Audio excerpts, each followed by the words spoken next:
Hi there. The Spectator this week has Andrew Marr as a new regular columnist, and he's started very strongly with this opening piece. I hope that the noise of the marquee flapping in the wind here in Reculver, Kent, does not put you off. It's the King Ethelbert pub. I recommend their carrot, lentil, shepherd's pie, particularly with a pack of bacon fries, and a ginger beer and an orange juice.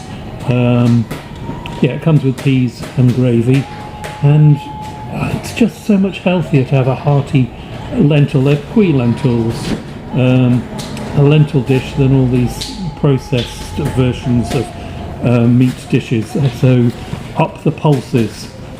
Now, when we talk about Boris Johnson, does that up your pulse? The face doesn't look very much like him. I was at Oxford with him, as I've said too many times, probably. Well, not on this channel, because, it's the first time saying it on this channel. I want you to comment, please, below, particularly about any sentence in this that you disagree with. It's the phrase, "but it isn't in the country's interest," that, for me, seems the bombshell in the midst of all of this. And out of these 2 pages, that's a third of the way through. So, Westminster life has its own unexpected but often telling rhythms and coincidences. Around midday on 31st of January, a few hundred yards from the House of Commons chamber, where Boris Johnson would soon defend himself, there was a very different political gathering. MPs, both Labour and Tory, were sitting in the beautiful 12th century St Margaret's Church to remember the life of a proud trained unionist and front-bench politician. Jack Dromey, from working-class London Irish stock, was a key organiser in the Grunwick dispute, a lifelong campaigner for the underprivileged, and a front-bench Labour MP for more than a decade. A feminist, he would often describe himself as Mr. Harriet Harman, his wife. It was a profoundly moving occasion. His children spoke brilliantly, so did Gordon Brown, in uncharacteristically relaxed form. Tony Blair read, Mozart and Bach helped with the music.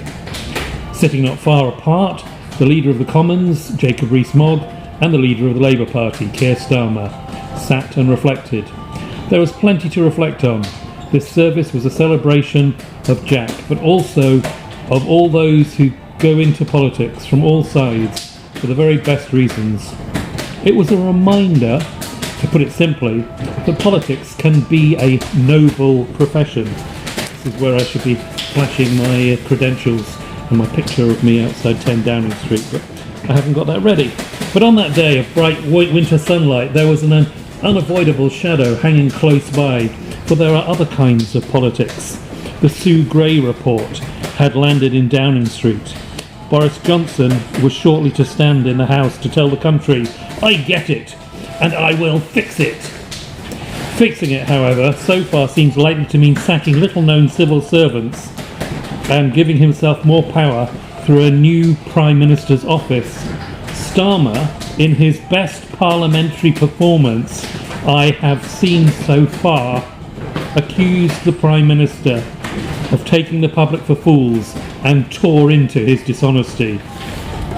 I have found Johnson personally charming and amusing many times in the past, but almost exactly the same time as he was hosting his parties at Downing Street. Look, I even got an invite. No, that was Tony Blair who gave me that invite. That's me back in 2003 there. You can't really see with this light condition. Anyhow. I found Johnson personally charming and amusing many times in the past, but at almost exactly the same time as he was hosting his parties in Downing Street, having a high old time lecturing the rest of us, I was burying my father. We did a good job for him. Poems, a piper, but it was just a very few of us, standing outside in a churchyard in the wind. We were unable to hold our own service inside the church, where he had been an elder for more than 50 years, and he never had the proper send-off he richly deserved. And so as I sat in St Margaret's in Westminster, I felt sad about that, and the more I thought about the parties, the angrier I felt myself becoming. That doesn't matter much, except that so many millions have similar stories or worse ones. It is now down to the conscience and guts of Conservative MPs as to whether they will take this further and send enough letters into the 1922 Committee of Senior Backbenchers to trigger a no-confidence vote in the Prime Minister. By the way, that number is 54. And then, if he loses, a leadership contest. It's easy to see why they would quail. Johnson is a formidable alpha male albino gorilla who will fight, and fight again to save the leader he loves. Clue: he discovers him most mornings in the shaving mirror. He will use every tactic, clean and dirty, to cling on. This would not be a neat, quick or surgical removal of a Prime Minister. But if Conservative MPs don't move against him, despite so many complaints about his lying, they will surely find there are more scandals and more trouble ahead.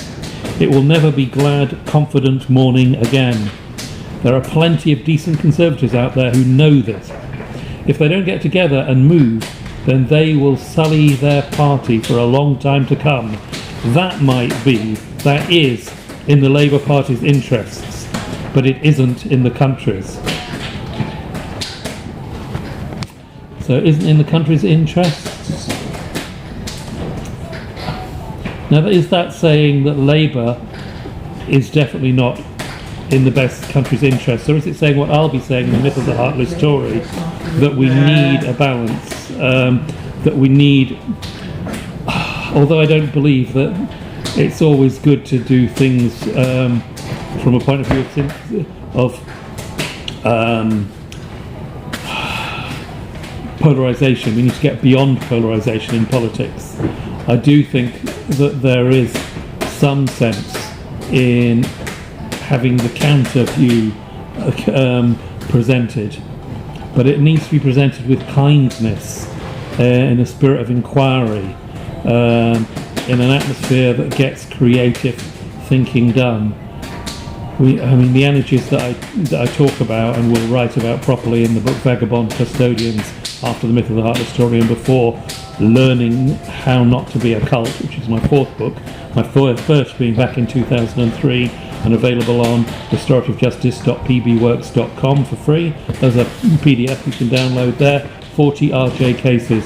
I particularly encourage you to read the cases about fire, arsons, because it was the Pier Fire at Hastings that brought me down there. So I'm tied in with quite a lot of community development work based on the supposition that were it possible to encourage people to take responsibility for that fire, we would get a long way. Tony May understood my point when he recorded a film, What I Did That Led to Hastings Pier Fire, which is quite a popular film on the channel Paul Crosland Refuge Tree Woods, which is the main channel on which I record. Here I read things out verbatim, and I have some anxiety about getting in trouble for doing that from publishers who might want people to buy the respective pieces that I'm reading out. Anyhow, I've told you about my first book, 40 RJ Cases, Restorative Justice Cases and Victim Offender Mediation, and where you can get it, restorativjustice.pbworks.com. And I've told you about a bit, we've started to open the conversation about how strong a Conservative Party we need to support. So how strong do you want the Conservative Party to be? How strong do you want the Labour Party to be? And yes, basically, how strong do you want your opponent to be?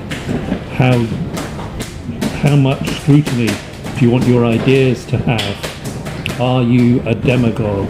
Are you a Democrat? If you're a Democrat, why haven't you been campaigning for election of candidates to be dependent on 50% of the vote? We only have 423, on my last count, MPs who got over 50% of the vote. So a third of MPs are illegitimate. Hashtag deeper legitimacy parliament. Second hashtag. 50% to elect an MP. Please. That's the most worthwhile thing I can think of to campaign for, apart from kinder politics, deeper accountability, and the practice. Politics is a spiritual practice. That's the subtitle of the Myth of the Heartless Tory.